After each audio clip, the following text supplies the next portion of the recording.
So hi everyone, we will be talking about the abolitionist movement today. The abolitionist movement started in 1830 and was fueled by the Second Great Awakening. The Second Great Awakening promoted the salvation of the soul. Basically, everyone got really scared that what they were doing was going to line them up in hell for eternity. This led to the idea that slavery was immoral. The idea also became prominent in northern churches and politics in the 1830s, which led to further to the divide between north and southern politics. The abolitionist movement was a radical movement to achieve immediate emancipation of all slaves from the 1830s to the 1870s.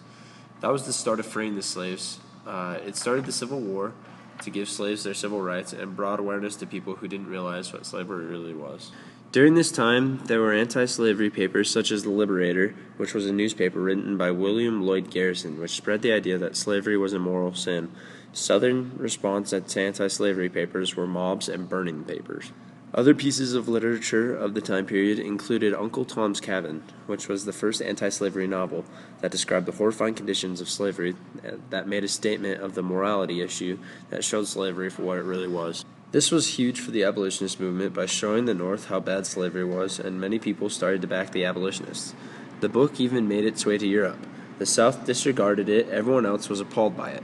This novel was written by Harriet Beecher Stowe, which helped raise sectional conflicts because she was a white woman writing anti-slavery novels. Women who were educated and talking about slavery in a bad way made Southerners very mad for this time period, especially Southern men, because, who likes to have a girl and tell them what to do. During this movement, women played a very big role because they were also fighting for their rights. Their thought process for this was that if African Americans could win their rights, so could women, who at the time were also fighting for civil equality. However, it didn't really happen for them, sadly, but hey, they helped back the abolitionists. Okay, another important part of the abolitionist movement was the Underground Railroad. A very important person in the Underground Railroad was Harriet Tubman, who orchestrated the railroad to help other slaves, she herself being an escaped slave, sometimes helping them escape at gunpoint, for the faint of heart. She didn't actually shoot anyone, but she did persuade them not to retreat back to slavery if the going got too rough. Eventually, all the Southern mobs and violence by Southern response to all of the anti-slavery papers and such, the House of Representatives passed the gag rule, which banned anti-slavery petitions. Another part of the abolitionist movement was the Compromise of 1850, which brought the Fugitive Slave Law, which Southerners insisted upon to counter the Underground Railroad and abolitionists hiding their slaves.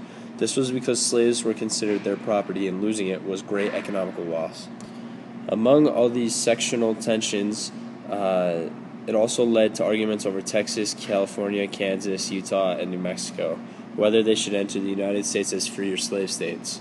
As part of the Compromise of 1850, Texas entered as a slave state, California entered as a free state, and the remaining three were to be decided by popular sovereignty, but this also led to bleeding Kansas because of popular sovereignty.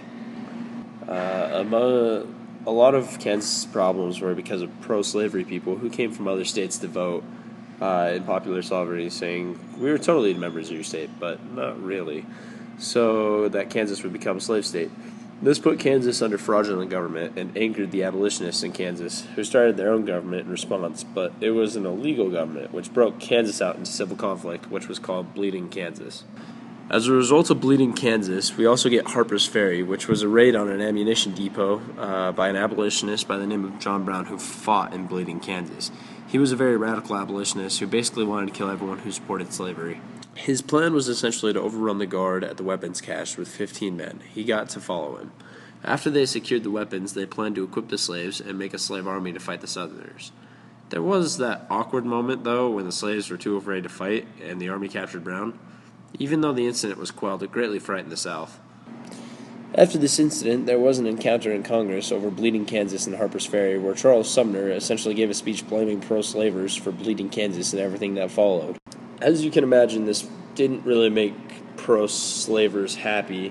After the speech, Sumner was accosted by Preston Brooks, who attacked Sumner with his cane and basically started to beat him. This further divided Southern and Northern politics and sections for various reasons. Another important abolitionist of the time period was Frederick Douglass, who was an escaped slave after 2 attempts. He was a supporter of women's rights and Negro rights. He published abolitionist papers to help counter slavery. He was the first African American to gain any political stand. Part of what changed that was that he was educated. Southern responses to all of these abolitionist movements were the Dred Scott decision, which constituted slaves as property and could be taken anywhere and still belong to their masters. And, the Civil War was kind of a thing, which the North won, so the abolitionists did free the slaves. But in response, the South created the Ku Klux Klan, which was a response to terrorize freed slaves and take away their voice politically and limit their newfound freedom.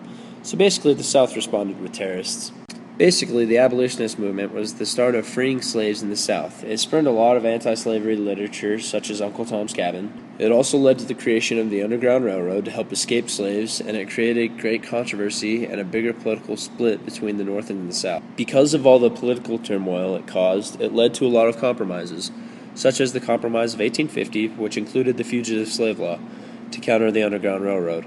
It also led to major conflicts like Bleeding Kansas, Harper's Ferry, and eventually the Civil War. In response to the abolitionist movement, the South retaliated with the Ku Klux Klan, which was basically an American terrorist organization. And so there you have it. That's the abolitionist movement.